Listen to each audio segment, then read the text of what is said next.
Welcome to Truth Telling with Elizabeth D'Alto, the podcast dedicated to focusing on the truth that is always evolving within us and around us, where we explore the potentiality of truth as a highly esteemed value at a time in history when most people have more on their plates than any one human should. If you're new to me, full expression is my jam. Some words people have used to describe me range from speaker, trainer, coach, healer, writer, spiritual advisor, teacher, podcaster, and someone even called me their soul Sherpa once. I'm less concerned with titles or labels and more interested in results, change, and creating a world we want to, can, and are proud to live in. A kinder, gentler, more curious, collaborative, reverent world where people respect each other's backgrounds, experiences, and truths. They trust in themselves, in life, and recognize that we need each other. And they know how to cultivate healthy relationships to true power, not the very unhealthy kind of power our current culture is predicated upon. Speaking of our culture, there's a lot of noise and ignorance in our current culture, and this show aims to cut through that by exploring the truths of a diverse range of incredible voices. From authors, artists, creatives, and educators to activists, speakers, and those in various scientific and esoteric fields, our guests hail from cultures and countries all over the world. We post a new interview every Monday, and if you want to keep up with the show notes and quotes from our guests, you can follow me on Instagram at Elizabeth D'Alto. You can expect a wide range of topics when you tune into this show. Everything from health, communication, money, success, parenting, desire, sex, love, and spirituality, to making pivots and transitions in life, and topics related to psychology, storytelling, gender and race issues, emotional intelligence, activism, advocacy, and much more. A few disclaimers. No episode of the show is meant for everyone, and every episode is meant for whoever needs it on the right day at the right time. Not all guest views will reflect my own, and that's intentional. We don't learn, grow, heal, or improve by staying in our comfortable bubbles with all of our people who look, think, or live exactly how we do. If you love what you hear and find it useful and inspiring, the best way to show your appreciation is to share the episode, subscribe to the show, and leave us a rating and review wherever you listen in from. Thank you so much for being here with me. Here we go.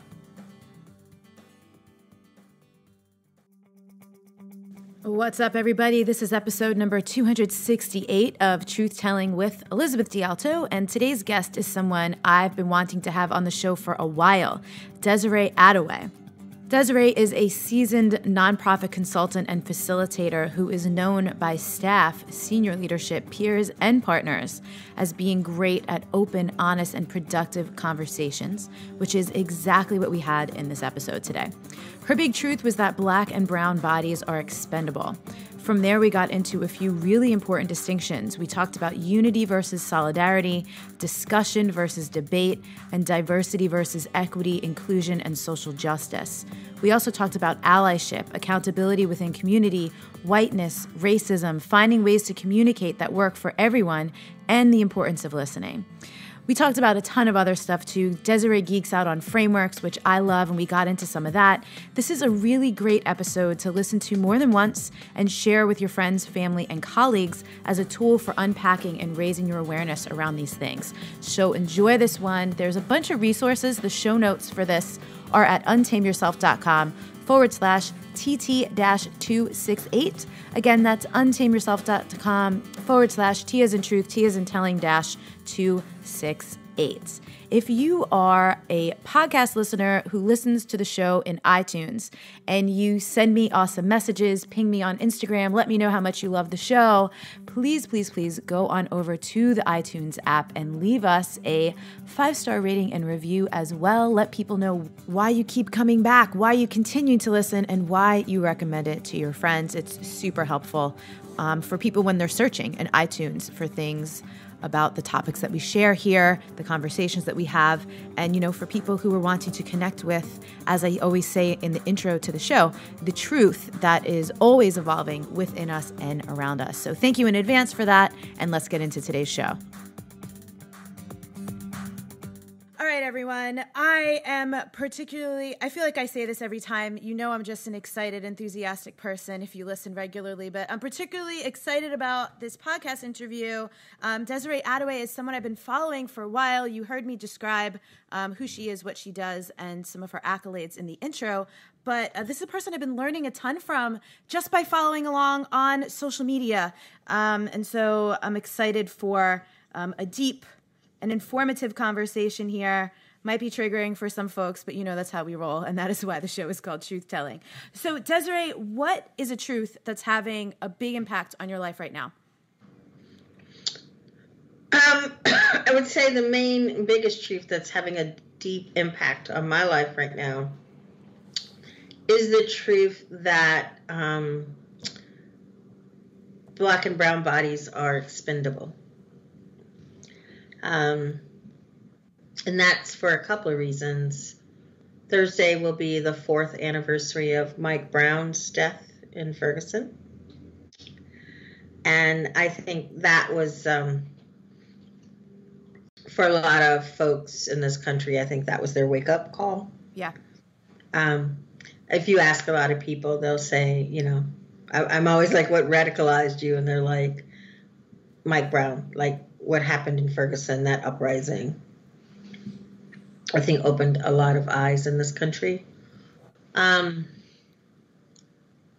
I also think, you know, knowing that we live in a country that this is not the first time, nor will it be the last time, that has literally taken brown and Black children out of the arms of parents for no other reason than they could. You may or may not know the answer to this, and it's totally okay if you don't, but I've seen a lot of people making the argument that this policy that allows our government to do this was a thing that was true and happened under Obama as well. But I feel like, yeah, thank you. Can you tell us how or why, or what is the difference? I mean, it's not true. Like, so,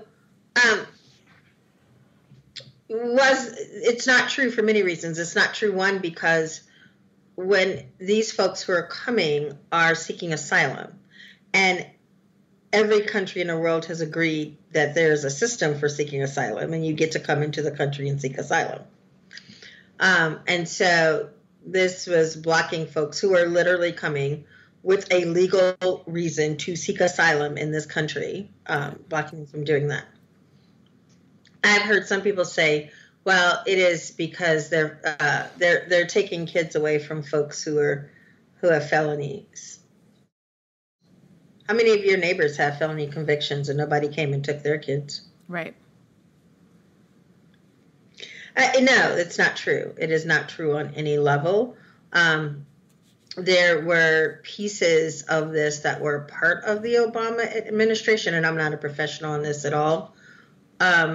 But it was not about asylum, folks who were literally coming to seek asylum. It was around other folks coming in and out of the country. Yeah. So one of the things that came up as I was reading something you wrote one day on Instagram, then I was having a conversation with someone, and it was the distinction between unity and solidarity.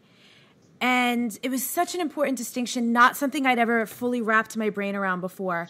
But this is a popular argument in these conversations we see happening online and offline, right? Like a lot of people will say we should all just, if we could have a more unified approach. And so we can all be one, right? Yes, but we're all one. And unity, that whole concept of unity really does, at its core, it says that folks have to conform to be together. Right. And when I'm in solidarity with you, I don't necessarily have to agree with everything you do. Right? But I know we're going the same way, right? Like we're trying to make that same outcome, right? But it is not the sense that you and I have to be you. Like I have to literally fit in to be accepted. Yeah. Yeah. So the distinction I'm hearing is unity requires conformity. Solidarity does not. No, from my perspective, it does not require conformity. And solidarity is a way to show up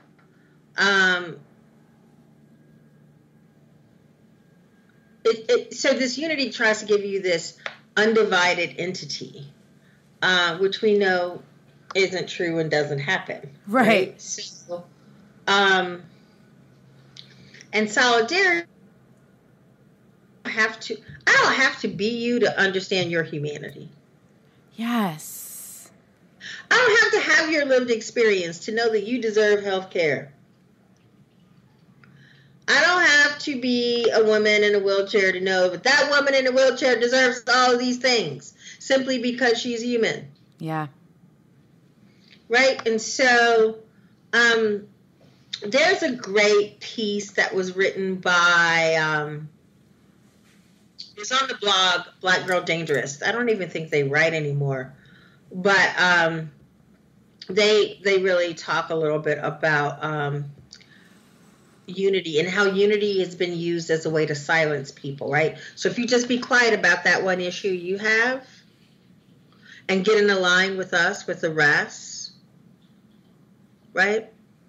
And for people who've been in a marginalized group, unity means it feels like we want sameness. Yeah. And who then gets to dominate what sameness is? Dominant culture. Yes. Who gets to denote what that agenda is? Yeah. Yeah, I have a friend who, he's a great debater, but he's a white male and his perspective is his perspective, right? I'm not saying that white men can't see outside the lines, but... Let's talk about debate. Yeah. As it's not a tool for communication when you're talking about issues around diversity, equity, and inclusion. Yes. Debate is meant to have a winner and a loser. Debate, by its intent, is meant to say, I'm actually not listening for connection. I am listening to respond. That's exactly what was happening. Thank you. Sorry, keep going. I always have to tell people, this is not a conversation that you have a debate. There are different forms of communication. There's discussion, right? Debating it. I never will allow anyone, when we're talking about people's lived experience, to debate it. For discussion. Yes. Oh, thank you for the discussion. So debate, which I tend to see that it's something that a tool that a lot of white men love to use. Well, let's just debate it. No, we're not debating it. My humanity is never up for debate. Yeah. Yeah. And that is often, this actually got thrown back at me by someone just on a post 2 days ago, who said, I had set a boundary. I was like, hey, like, you're no longer welcome to comment here unless you're open to listening and hearing someone else's perspective. And if not, like, I'll DM you. We can have a side conversation. And he kept commenting. So I deleted anything he commented after I set that boundary. I deleted it. And then he wrote, well, since I've been censored here, I thought it would make the most sense to delete my comments, and I said, not surprised. A lot of people who aren't interested in listening, learning, and actually participating, do that. It's a common move. And he said, well, if you would have left my comments, I would have as well, but you were afraid. And I'm like, it's just not what's happening. No, that's actually not. I'm actually not afraid of your comments and of your words on the internet, right? I'm not afraid of the words typed in on the internet. I'm not afraid of those. But what I will not allow you to do, right, is to dehumanize others in your, just communication style of debate. This is not acceptable. And I see this happen a lot within organizations where they're like, oh, we love this kind of culture of debate. For who? Yeah. If I'm not in a dominant culture, you think I feel comfortable debating this white male boss in this room with other people and I'm the only little brown face? Like, no, that's not happening. I'm not debating you in this space. Yeah. Well, and I like what you're saying here, which is something I had not thought of, that a debate, the intention is to have a winner or a loser. So, like, what's the actual point? Right. And when we're talking about these things, equity, inclusion, this is about education. This is about connection. This is finding similar ways for us to be together, This is not about finding a winner or loser. This is about moving forward. Yeah. I love that you are such a fan of frameworks. You'll just post like little snapshots. My brain just works that way. And I'm like, oh, I can get it now. So in your work that you do, I know you go into organizations. It's one of the reasons I really appreciate everything you post online, because you're not just posting online because that's the only thing you do. The things that you're sharing online, you've done on the ground. You've done in organizations and so many. Mm-hmm. Yeah. I use it with clients. So I think I've shared a couple of slides from trainings that I've done. Yeah. Right. Around. And nobody loves a framework more than I love a framework. That is my jam. There has to be a framework around this, y'all. We can make it happen. So I love him because it's one way that you reach people, right? So especially when you're teaching adult learners how adult learners learn, you have to come to them where people are. And so for some, those are stories. Mm-hmm. Others, those frameworks. The framework, then you can take beyond my time with you. You have something, you have a tool that now you can use in your own community and your work, right, as you are problem solving. They're my jam. I dig them. Well, and I feel like, and correct me if I'm wrong, or if you have a different perspective, or actually just like experience or fact around it. To me, when there's a framework, there's something that we can repeat. We can come back and we can go, how did it work this time? How did it work this time? And then we can kind of suss out the other factors that may or may not have been common. What needs to be tweaked? Okay, this framework here, maybe it was 85% fit, but we have some place to start. Yeah. We have a starting ground. We can adjust. We can tweak. None of these all of these frameworks, they're living. And you adjust them depending on what community you're working with or talking to. They're all living things that we, So this work, this is a learning lab that we're all in as we do this work. What works for certain communities does not work for others. What works in teaching certain classes doesn't always work for others. I appreciate this so much because even teaching online courses, at first when I was newer, I would teach the way I learned. And then I had to realize, why is it not landing for everyone? Well, not everyone learns the way you learn, Elizabeth. And then, including some people need to see it in writing. Some people need slides. Some people need the Q&A. Some people are never going to listen to a recording, but some people will listen to it 7 times, and to adjust. Yeah, it is really doing all those things. I have one client that I've been doing these, it's an entire staff. I do a version of Freedom School with them. So once a month we get together, 90-minute training that I give them on a social justice subject. And then I give them a resource guide for follow-up for them to dig in deeper. And we did the first couple of months fine. And they were there, but they were not super interactive. And then I switched the platform to Zoom and used breakout meetings.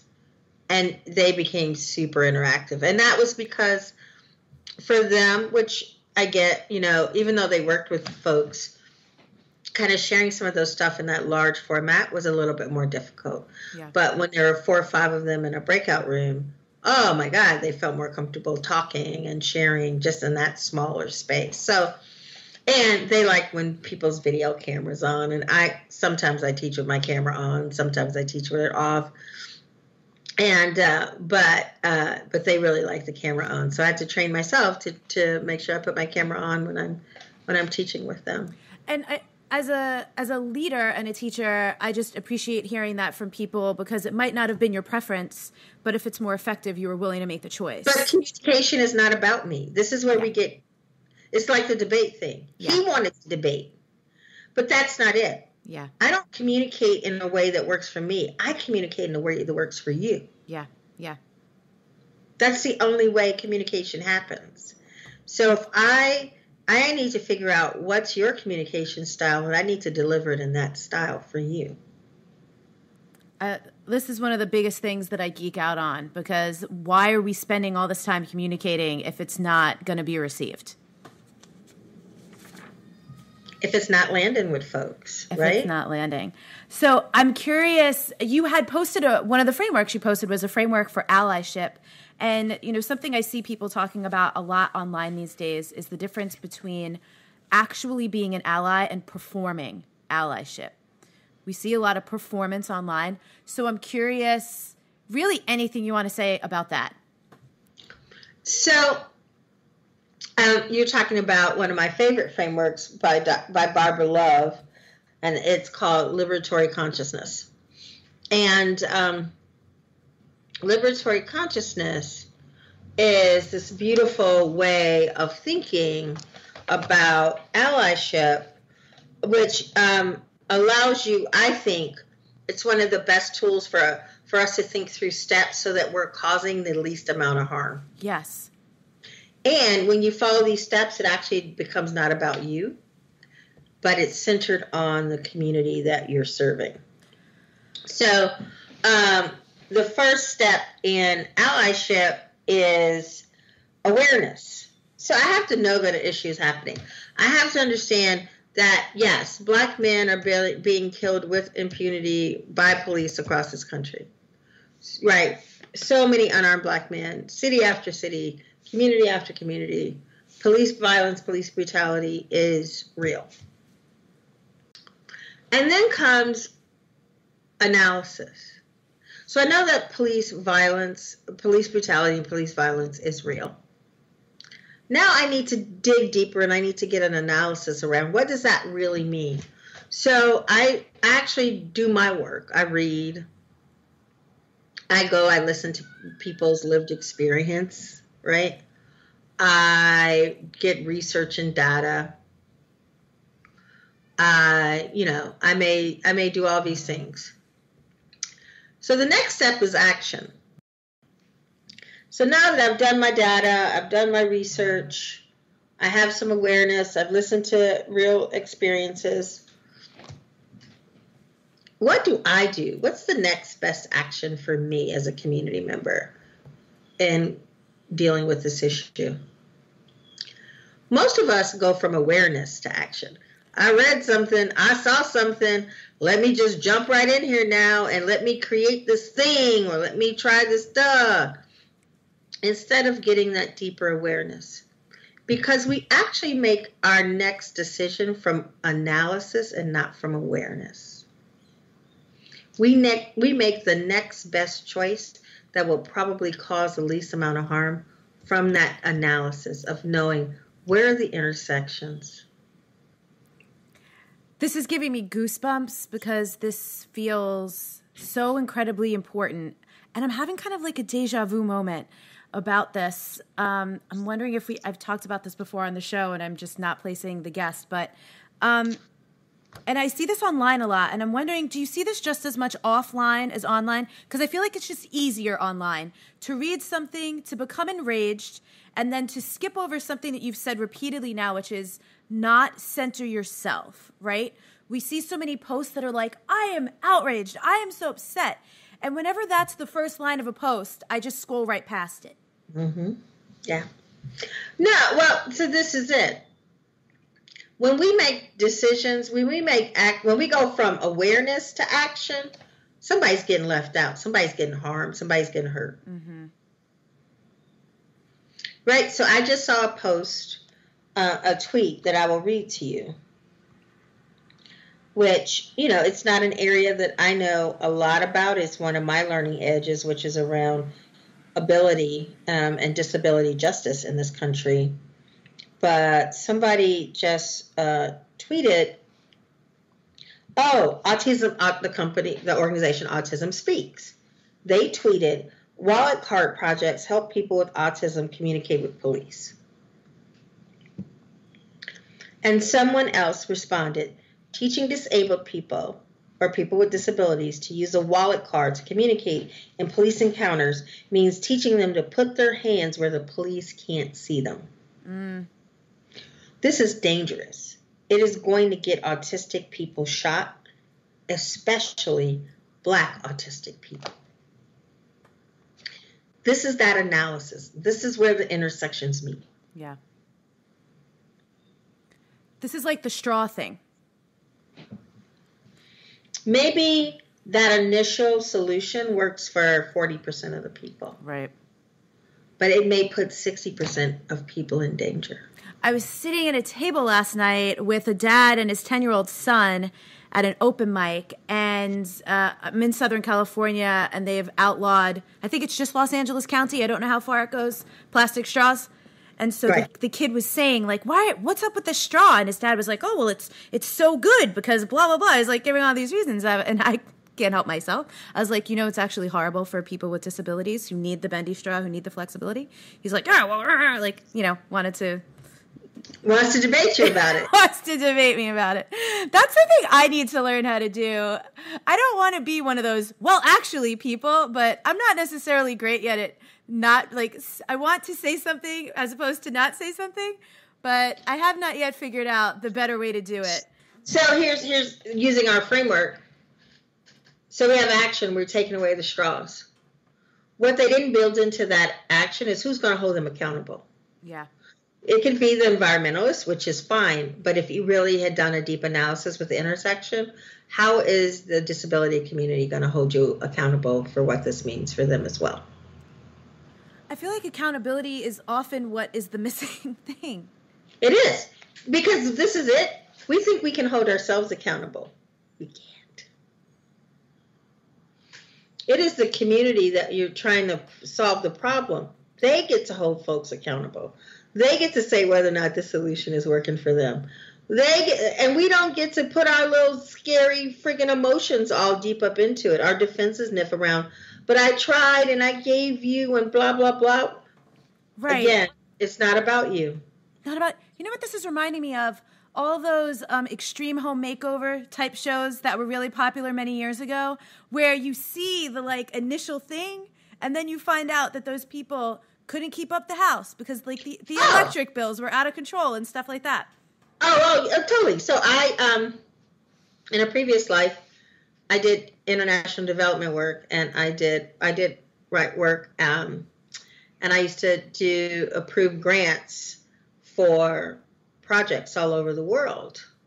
One of my favorite grant projects that we approved was for chicken coops. I think I was in Guatemala or somewhere for chicken coops for a community. And I don't think anybody had asked for the specs or any idea kind of what this was going to look like, but they funded chicken coops.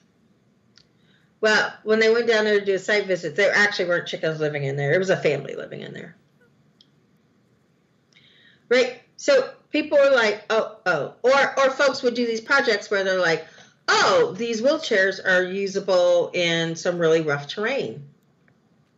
That's wonderful. What about the parts when they break down? Who knows how to fix it? Yep. How much does it cost? Where's the training component? Mm-hmm. Where's the funding that's going to continue to feed new parts and right? So again, that's making a decision from awareness to action. We got to spend some time in the analysis, folks. Yeah.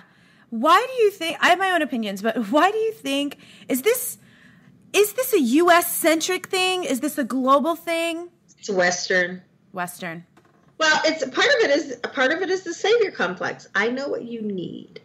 I'm going to help you. Yeah.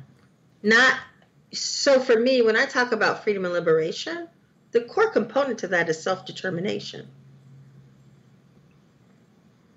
The core component to that is, I actually don't need you to fix me. I don't need you to save me. I just need access to resources so I can do it myself. Yeah. And we've been socialized to think that folks cannot do these things themselves. Right. And we do because they make us feel good. They make us feel really, really, really, really good. This also reminds me of like people who go to Africa to build wells. Not that it's not a beautiful thing, but it is. But, if you're bringing in resources, you're teaching local folks to build wells. Right. So the point is this: nobody wants charity, and we want to focus on folks need to be fed. I'm down with that, But I want to talk about the system that allows people to go hungry. Yes. Because then we're always just putting out fires. Right. I want to talk about the system that allows us to take babies from people's arms and never have a plan to give them back. Right. I want to talk about why we make decisions in this country. So people like to talk about racism as being hatred. And if you've ever read Dr. Abraham Kendi's book, he talks about race not being about hatred, but really white supremacy, racism, being based upon self-interest. It is based upon political, economic, social, and cultural self-interest. And that self-interest is what drives us. That self-interest, and I have broken it down even further. White men are in charge of the political and economic self-interest. White women are in charge of the social and cultural self-interest of whiteness. Because when folks are like, God, I wish my kids went to a more diverse summer camp, I'm like, you actually can make that happen. You can send your white child to the all-black summer camp on the other part of the city. You're making a choice. Yeah. Can you... I was able to use it. I tagged you. You might have seen it. And actually, I meant to ask you, should I not have tagged you? Because I sometimes forget. I always want to give people credit, but then I realize if I tag them, then they might be getting notifications and stuff. I get those. It doesn't matter. Yeah. Okay. Yeah. So, but you had posted something. It was not your quote, and I'm in the moment forgetting the name of the person whose quote it was, but it was saying basically to white people to learn the difference between when someone's saying white people to describe the structure of whiteness versus you, individual person who might happen to be white. Yes. How would you define for people listening if they're like, but what does that mean, whiteness, and how is it different? Whiteness is a tool. It's a social and power tool. Right? So whiteness has been a tool. So prior to 1691, folks were British or Dutch. It was, again, when they realized we need bodies to work this system over here, right? This capitalist system that we're dealing with. So what happened? So there's a couple of stories. If you've never listened to the podcast from Scene on Radio, SCENE, on radio, out of Duke University, I do believe, they have a series, a 14-part series called Seeing Whiteness, and it really focuses about how whiteness was created and is manifested and lives. So it tells two stories in this podcast that I really enjoy. So one is about Bacon's Rebellion, and Bacon's Rebellion happened in what became Virginia, and it basically was a indentured servants of all races basically joined together to fight the ruling class. They burned down, right, a city. And so the ruling class was like, we can't let this happen. This is, oh no, we cannot have like this multi-class, folks, all of these people coming after us. Like, we cannot have that. So what they did is they started enacting laws and systems that would give poor white people just enough to make them turn on folks who were their neighbors prior to this, right? People they worked with. And so Bacon's Rebellion was the first time that the ruling class landowners realized, oh, they could band together and come against us. Mm-hmm. We don't want that to happen. So from that, the Virginia slave codes began to be created, right? And this was, slaves can be treated in these kind of ways and nobody gets in any legal trouble for it. Hey, Elizabeth, You see a slave that's without a master, you catch it, we're going to give you maybe a little plot of land and some tobacco. Like they gave incentives to folks to catch slaves. Right? So they gave white people just enough. So that happened. And then the other thing that happened is 3 folks in servitude took off together, 2 white, 1 black. They got caught. They went before the courts. The court said to the white folks, y'all have to give, I don't know, maybe 3 more additional years, 1 to your master and 2 to the colony. But that judge in that moment looked at that black person who literally ran away with the same folks, same circumstances, got caught. They gave them servitude for life. And that was one of the ways they began to separate black and white. And that evolved over time. White men who were sleeping with their slaves did not want to have their fortunes taken by their half black, half white children. So they started laws which said that a child born to a black woman was born of their status, which was slavery, and a child so a child did not take their father's status, which they had prior to that. They took their mother's status. So you were born into slavery, you stayed in slavery. And even though your father was a rich plantation owner, you had no access to that money or wealth or resources. So part of how this country was created and part of how whiteness as a tool for literally exploitation was created was through the control of women's bodies. Right? Which is all these laws that says white women could not be with a black man. If they did, they lost all their rights as citizens, like all the things.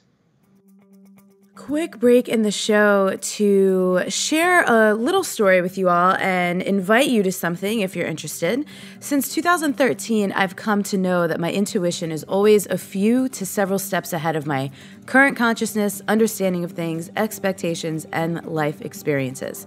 This is why trust and surrender are vital to my practice, because typically if I'm being guided or nudged towards something, I'm not going to know why for a while. Sometimes it's weeks or months, sometimes even years, or really a combination of all 3, as the full why tends to reveal itself over time. So recently, I was saying some prayers before meditating and asking for guidance around this thing that I've been struggling with for a few years now. It's something I go up and down with, make some progress on, regress, and I have a lot of awareness around it. I'm gentle with myself about it, but I haven't quite been able to conquer it. And so if you want to hear more about what that is, head on over to the Patreon page. That's patreon.com/Elizabeth Untamed, which is patreon.com/Elizabeth Untamed. Those of you that listen to the podcast regularly have heard me mention the Patreon. I've actually had it since June. I just haven't put a ton of effort towards telling people I have it. I needed to get through moving in July, get organized, and clear some space for it. But there's actually already a ton of awesome content up there. There's 4 Wild Soul Movement practice videos, 4 bonus podcast episodes, a couple of writing pieces, including this one that I just started reading to you, that I don't post on social media. And that's part of the purpose of Patreon, to be able to have exclusive content for people who listen to the podcast or appreciate what I post on social media, but in a place that is safer, where we can come together as a community, where you can leave comments and things like that. You can get to know each other, connect with each other from all over the world, and reflect on what's being shared over there. So again, if you're interested in going a little bit deeper than the podcast, but not making a huge investment to do it, check out the Patreon. Again, the link is patreon.com/Elizabeth Untamed. And now back to the show. So the question then is this tool of whiteness, not what individual white people have or have not done, but this tool of whiteness was created for power and exploitation and money. And that has never changed. It has never changed. And I see people not able to just, I guess the word I want to say is just be humble about it humble might not be the right word, but just go. So this is it. We're all socialized into the system. Y'all didn't create it. White people born today did not create this system. Right. You were born into it. I was born into this system. Nobody asked you if you wanted to be white. Nobody asked me if I wanted to be black. But we were given identities, and from the moment we were born, we were put on roles. We have roles because I can say I'm one thing, but the rest of society will tell me I'm different. Yeah. Yeah. So much of it is, it's so gross, but I'm so glad that, I'm certainly never glad that it happened and we have to be having the conversations, but I'm glad to see that the conversations are more prevalent now than ever. However, I think that's Mike Brown. I literally think that, I'd say it was before Mike Brown and after Mike Brown. I think 2014 was a year that changed it. It was after Trayvon had happened. Mike Brown happened. People were just like, what is going on? So I wonder if you know anything about this, because those things were happening, but those happened to finally get the media attention that I want to say, quote, made it mainstream, even though it was happening at like mainstream proportion, right? Ferguson, they've been protesting an uprising in Ferguson for, I don't know, maybe a week before it ever hit CNN. Right? And it was only because the uprisings really got large. And I will tell you, like when folks will tell you, folks were talking about this on Twitter. It's just like, it's like the Egyptian Spring, right? Like how used to help the folks who were protesting in Egypt. I think maybe the year prior, right, when the Egyptian Spring happened. And that's how social media was used with Ferguson and other uprisings. So social media. That is such an interesting, because I've heard arguments, and this is not something I've done a bunch of analysis on myself, that so many things that we think are happening more now and more severely are not. It's just that our exposure to them is so much greater than it ever was. Use it as an activism tool, whereas before it was not. Yeah. That's it. But they've always been happening. How do you feel about all these marches as a tool for activism? Oh, I am a firm believer in the support and solidarity of direct action. Absolutely. I don't get to tell people how to find their freedom. Yeah, yeah. I don't get to tell any community. I don't live in those shoes. I don't live in that neighborhood. I don't get to tell. For me, that is a non-negotiable. Folks get to protest the way they get to protest because we actually have that right in this country. Yeah. What about the folks, and again, you might just be like, I don't care as long as they're happening, but I feel like that is one way people go from awareness to action, right? Yeah, but it's an understanding that that's a strategy. It's not just yeah. Right. So yeah, sometimes it just forms out of anger and people do things.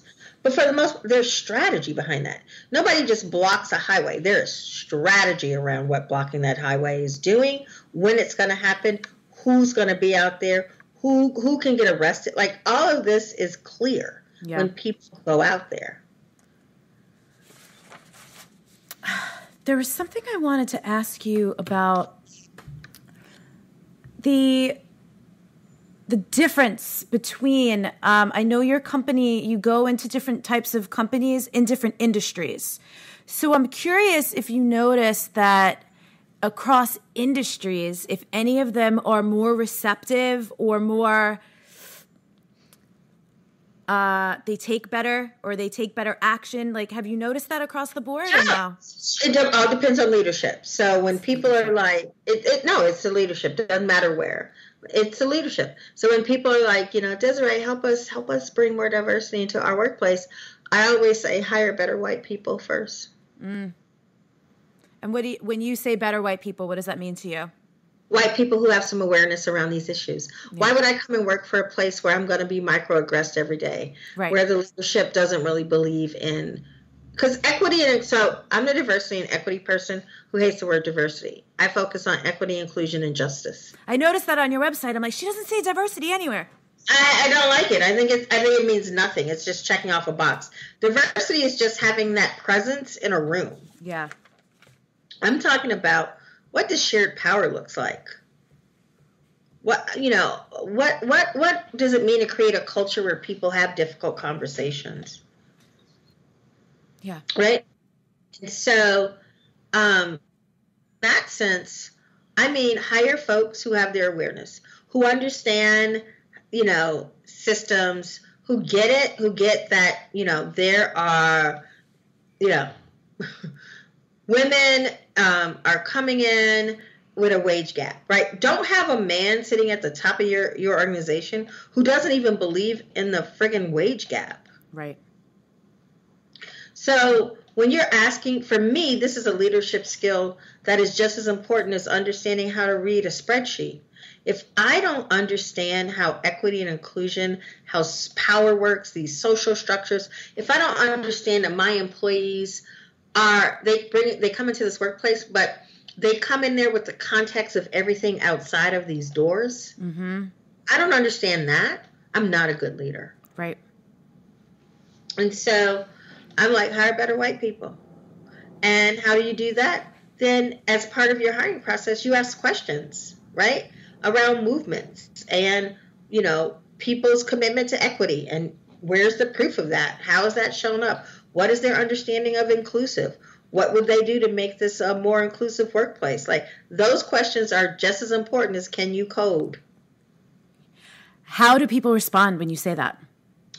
Some people get it, right? I mean, it takes some time.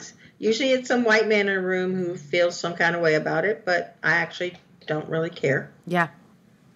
But folks get it, right? Like, I've had folks who've done failed searches for hiring because they're like, nope, our pipeline, we didn't get the right people, and this is our commitment, and we really mean this, so we're going to think of an interim plan B while we start this hiring process all over again. What might an interim plan look like? That maybe you hire somebody short term, right? You get a former employee to come back. You hire a consultant for 6 months to hold that spot. It could be a number of things. Yeah. But unless you stop if you keep hiring the way you have, you're going to keep getting the same things, because we use our own personal networks. Yes. When we hire, and the majority or all of this one thing that they are. We want people, it's so much easier to manage somebody that looks and thinks like me. This is what people with the skills of what does it mean to manage across differences, age, race, gender expression. People don't know how to do that, so we have to. Because they never had to learn before. Because there wasn't accountability. Everybody looked like you. Everybody at the table was like you. And that's changing. And if you don't understand that if your company doesn't change, you will be irrelevant. You will be gone. I tell people, it's okay. You don't have to change anything. The market will change it for you in about 15 years. This is reminding me of back in the day, people on the podcast know this, but have you ever heard of Cutco knives? No, what's Cutco knives? They're really the best knives ever. They mostly recruit college students. So when I was in college, I took a summer job selling these knives. It's not door to door, but you go to people's homes and you do a demonstration, and like they pull out their knives, you show yours, and hopefully they buy some of your knives. But I worked for the company throughout college, and when I graduated, I took over the Washington, D.C. district. And the position was advertised at $15 for the base appointment, which people would read that as per hour, even though it was a per appointment. And so, I mean, in any kind of city, you're going to get tons and tons just because, like, by the volume of people. And so my office I had joked back at the time that my office was like the dangerous minds of Cutco. My team was, I don't know if you're familiar with the Washington, D.C. area, but like most of my reps were coming from Southeast D.C. and PG County, and it was like me and just like a sea of black and brown people. And I'm from Staten Island, New York. Like I felt very comfortable with my team. But it was just different. Like when I would go to management trainings and people would be like talking about certain things or whatever, I'd be like, that's just not going to work for my team. And that was the first time it only has started to sink in now that I've been really making the effort to educate myself around these things. Why? It was so much harder for me. At the time, I was like, what is wrong with me? Like, why can't I get my team to perform the way other people are performing? Like, some of the things were obvious, like obviously the socioeconomic difference in some of their customers, but I'm seeing so much more of this now through a lot of these lenses, for example, that you're sharing here, but it becomes quite demoralizing.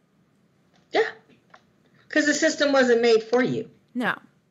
It wasn't built for you. It wasn't built for you to be successful in it. And they learned from me. I was basically the last ditch effort. They were like, if anyone can do this, you could do it. And they've never put a manager in that territory again since. And that was 10 years ago. Right. More than that. So super interesting. Where are places I'd love to speak to, like the possibility that you actually see? Where do you see progress happening? I feel like it's easy to see where it's not. See it with some environmental groups. Mm-hmm. Right. So I think right after the election, I don't know if you saw Sierra Club, which had been doing a lot of work prior to the 2016 election around diversity, equity, and inclusion, right? Knowing that their demographics was getting older and wider. And these clubs, their whole concept of clubs and what it meant to be working with the Sierra Club needed to change. Yeah. So they've been doing all this work. And then when the election happened, they did something that I thought was really smart. Sierra Club, Planned Parenthood, and ACLU formed kind of a partnership because a lot of their folks stand for and care about the same issues. So they would partner together around when they needed mass folks to go against something. So I love that. I've seen quite a few other nonprofits, one in particular that I worked with for quite a few years, that really just started talking about environmental justice and racial justice.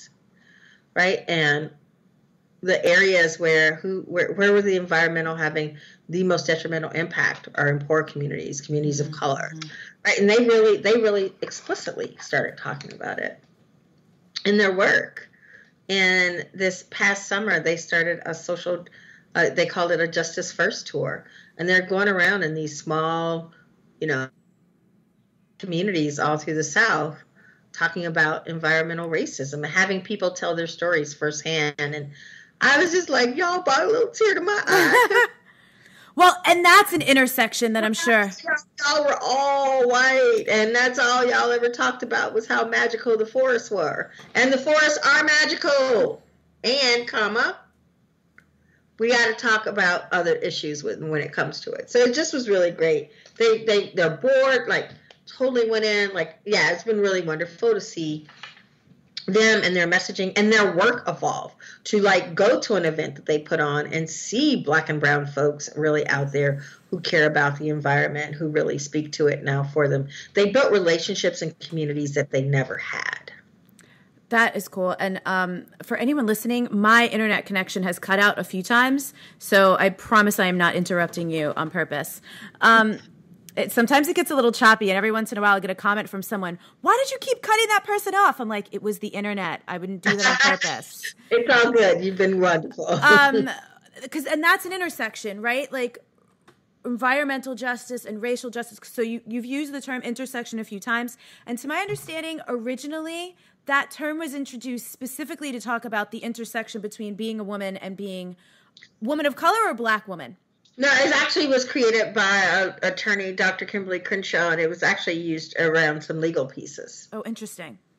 So, when you look at critical race theory was also used legally. So it's saying laws that may, if I write a law for a man, it may actually end up harming a Black man. Mm-hmm. A Black woman.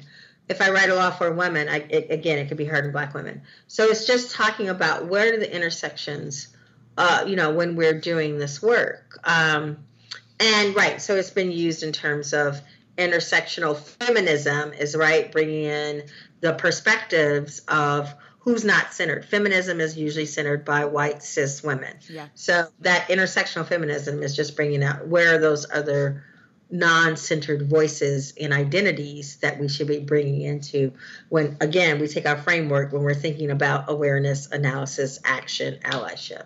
And I love the term centering. I have never understood it so deeply as I do now by looking at all these things. And the constant invitation is to not center yourself, but center this group of people, center this issue, elevate the voice of this person.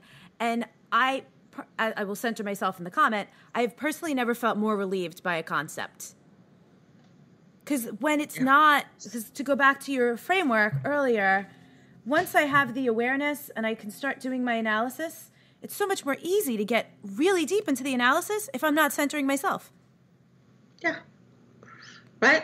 And this is because if one, you definitely can do the research, but you know what that lived experience is. So do we value lived experiences of people? We really don't. Because white supremacy will tell us that we value data. We value the written word. This was that post I made the other day. It was originally a joke. Then I had to add a whole freaking disclaimer to the beginning of it because people started going ham in the comments a little bit. But I was saying I live in a new complex. I'm right above the hot tub. And so people, the curfew's 10 p.m. and there are people in there at 2. And so I called security. And I'm like, number one, I got to call security on white people. Holler. Like, obviously, I'm making a joke that for once we're calling security on white people. And someone had made a comment like, why does it have to be? And I'm like, because, like, are you aware of how often white people, call the cops on black and brown people for simply existing? And that person ended up sending me a private comment. But because she used to work for 911, and her lived experience was that did not happen a lot in her, what she called multicultural town. So that is one person's lived experience, and it was good to know, but it doesn't negate where it's happening in all these other places. No, it does not. And we have data that shows that this is happening in other places. Right. And again, this has always been happening. It is just now it's being seen because of social media. Yeah. But the other piece that goes with that, I think, is,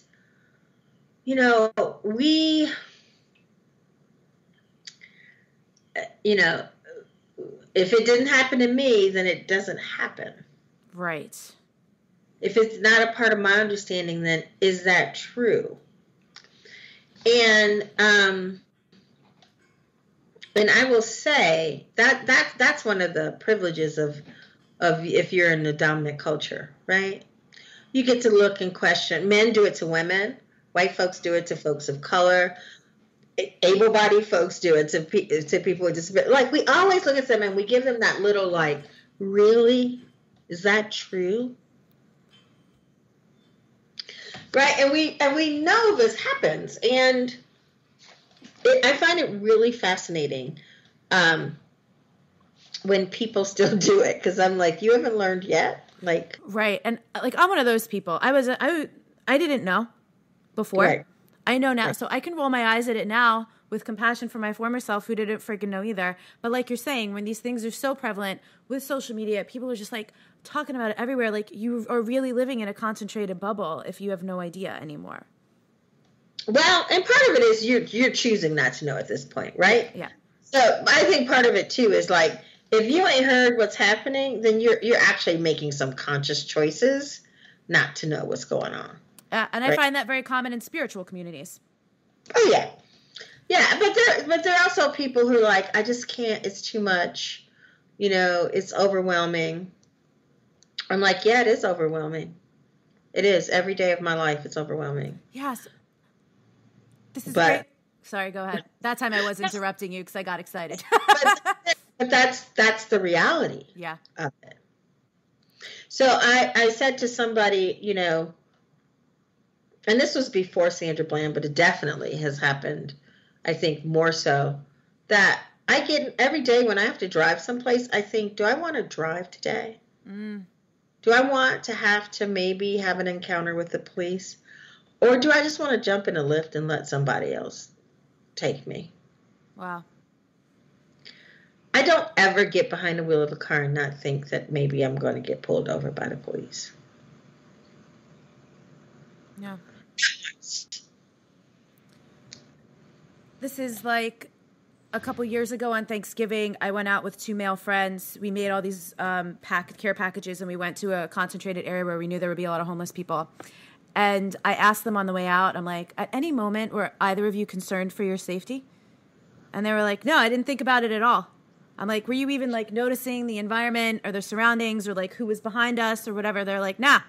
And I was like, there wasn't a single second while we were out there that I wasn't fully aware of like who was standing around Everything us, around you. every Right. single thing. So Yep. it must be so lovely to live that way.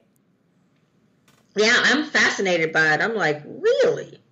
Right? Like, my niece just got her driver's license. She just got her car this weekend, too. She's 16, got a car, got her driver's license. You know, and I said to my sister, so are you teaching her a driver's license number? Like, she needs to memorize her driver's license number. My sister's like, yeah, I know. I'm like, no, she needs to memorize her driver's license number. Because if she pulled over, I want her hands on the fucking steering wheel. Yeah. And I want her to be able to recite her driver's license number. If that's what it means to do that. Yeah. And that's how real it is. When you have to teach your 16-year-old not only the rules of the road, right? Not only how to do this, but to be very clear about don't ever pull your hands out. Always make sure you can recite your driver's license number so you never have to reach for a wallet or a purse. Yeah. I was listening to W. Kamau Bell's book a couple weeks ago, and in the book was a story of, it was late at night, and he was at the gas station. He was just like grabbing a snack, and he accidentally he had put it on the counter and grabbed not enough money. He was missing a quarter or something, but he was literally wearing like a hooded sweatshirt, and he was like having this moment of, oh my God, I have to put my hand in my pocket now, and this could be a problem. Which, you know, for anyone listening who that's not your experience, you're not a person of color, you would never think, like, just putting your hand in a pocket, it's such a simple thing, but that could literally be the difference between life and death. My daughter works for a big ad agency in Portland, Oregon. She's actually created 4 or 5 commercials by now for NBA players. She did 3 commercials for LeBron. Used to direct them. She's 27, almost 20, whatever. Walking from a friend's house, trying to get on the train. Cop cars surround her, stop her. Let us look through your bag. She let him look. They harassed her a little bit and let her go. And she called me after it happened, and I was just so upset. And she said, I let them look because I was just trying to get out of there. Like, I knew they had no right to stop me and look in my bag. And I said, you did what you had to do to get out of that situation. Yeah.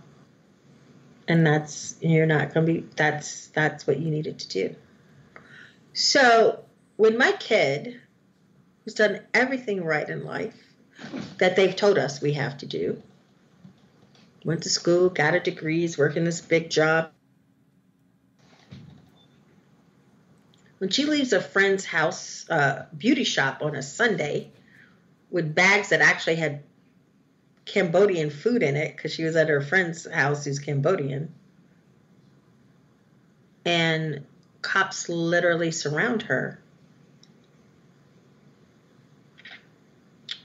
What is she supposed to think about her being important and acknowledged part of that community? Right. It's not. She was another body that was expendable, and she had to do whatever she needed to do to get out of that situation. So there's one more question I want to ask that is the perfect segue from what we were just talking about, which is actually something I really appreciate about you. I loved reading your live posts on Facebook from Scandal while it was still on. I see, you posting things, you still find ways to access your joy. You take care of yourself. I think is it Fridays or Sundays that you do your day off, your self-care? Sundays, I used to always buy myself flowers and would put flowers up. I haven't done that in a while, mainly because I've been traveling a lot. But for me, joy is a core component. So there's a cycle of socialization done, another framework. Here's one you'll love. Cycle of socialization done by Bobby Harrow. And then there's a cycle of liberation that goes with it. And then the cycle of socialization, like why are we socialized the way we do? Why do we stay in a line with things that we know are wrong? We do that because of fear and ignorance and insecurity. In the cycle of liberation, Dr. Harrow speaks about, I don't care what kind of system you're working in, you cannot get freedom, you cannot dismantle it, you cannot find liberation unless at the center of your work is joy and is love and is some kind of spiritual connection, whatever that is for you, right? And is support and is security. And so I cannot do this work if my work is not centered on those things. So I always say, there's two things I always talk about my work. I will not destroy other people. I will not become the oppressor. Yes. I will not destroy people in the process of getting my freedom. Yeah. I will not do that. I will not show up that way. I will not ground my work in that. I just won't. That is not who I will be. So that is one thing that's really important to me. The other kind of real core ethos that I have in my work is I love Black people more than I hate white supremacy. I've seen you post that in a couple places. I love us more than I hate anything else, more than I hate a system or an institution. And as long as I love us more than that, I'm going to be okay. Yeah. Desiree, I know you do a lot of your work inside companies, but you have some online courses and offerings for people too. I signed up for the writing one. And then Did you got my writing prompts? I did. I haven't done it. I was moving this summer. I'm settling to my new place. It's like one of the top things on my list once I finish unpacking everything. But for people who want to check out your work, who want to pay you for more of this brilliance that you are and have and do and provide, for people who are committed to this, where should they go and what should they look for?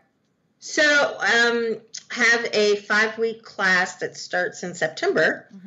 Called Diversity is an Asset, and it's for organization. It's kind of focused for organizations. They can go, and you can go to diversityasanasset.com to learn about that. We also on that site talk about a class called Social Justice Intensive, where we dig deep in for 3 months. It's a college class. It's like a college level 3-month course where we help people get that analysis. So we dig deep into issues. And these 3 months, that'll start in October, and that'll go October through December. And we're going to dig deep into race and racism, sexism, heterosexism, and classism for these 3. We usually switch out that 3rd month. We've done Christian hegemony. We've done disability justice. We've done classism. We've done, We've done aging. We've done young folks and elderly. So we just really dig deep into that kind of work and that class. So we have a really good time with that class as well. Cool. So those are the online classes I have starting in September and October.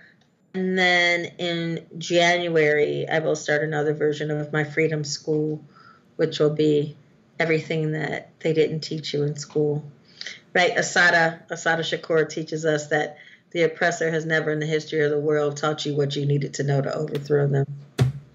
Right. Well, if that's what Freedom School is, I would like to be signing up for that too. So we dig deep into the things that you didn't learn in school around some of these really important issues, because the oppressor, right? Ain't no man go ever teach a woman what she needs to know to get free. Ain't no white person ever going to, right? Who is in charge writes the stories. Right. Thank you so much. I knew this would be, again, I always hesitate to use words like enjoyable because it would be more enjoyable to not have to have these conversations. But I love having these conversations. People are like, you're a freak. You should maybe do. No. But I read frameworks for fun. Yeah. I study movements for a good time. Like, I'll be like, did you understand that the Polish movements of the 70s. It's really powerful the way they organized. And, like, don't you read People magazine like the rest of us? And I'm like, this is fun. No, this is fun. I watch Scandal too. It's fine. Right, but it's gone now, so I got to get something else. But this is fun. And I fight on Twitter. I go to Twitter when I need to just like let off steam. Oh, that's good. That's where you do it? Because Facebook is not the place. It's not the place. Yeah, it's like, let me go out on Twitter. I'm like, let me go on Twitter and see what I can find. Like, who literally? I go looking some days. I'm going to follow you on Twitter now. I'm going to look for that. I despise football, but they were coming after Colin Kaepernick. Yeah.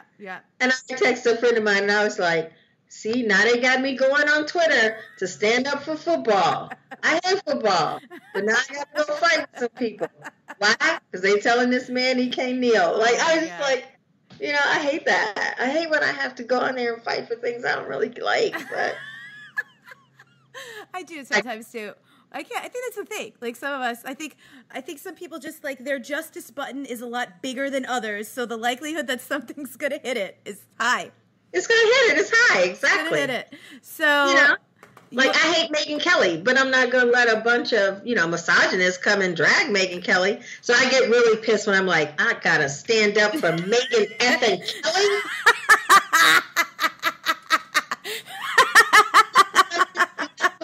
Santa Claus was white, like did a whole show on it. But I'm not about to let. I'm like, no, that's what women do for. Like, yeah, it pisses me off. I get so angry when I have to stand up for like Megyn Kelly. Like, oh my god! But I'll wrap up by saying I appreciate about you that you will, because that is actually the living demonstration of what solidarity actually is. That's right. That's exactly it. So thank you. I don't gotta like you for me to want you to be safe and whole and cared for. I don't gotta like you at all for me to want that. Yeah. I want that for me. Yeah. I want that for me. So thank you for dropping the mic on the way out the door. Thank you so much. We'll put links to all the things in the show notes as well. People follow.